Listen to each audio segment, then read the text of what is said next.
Monsieur le Président, ce débat est très gênant. Vous savez pourquoi il est gênant? Parce qu'on veut le personnaliser.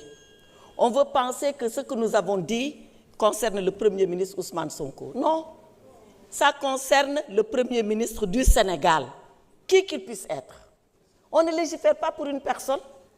La loi, ce n'est pas une veste qu'on taille sur le corps d'une personne.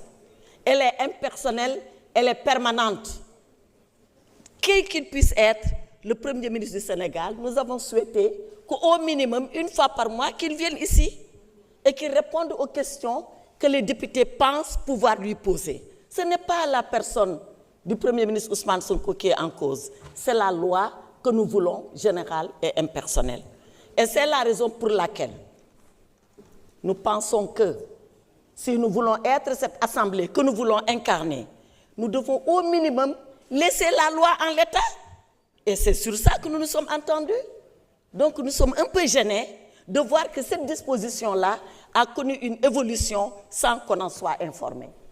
Donc je soutiens l'amendement de notre collègue Anta Ngom.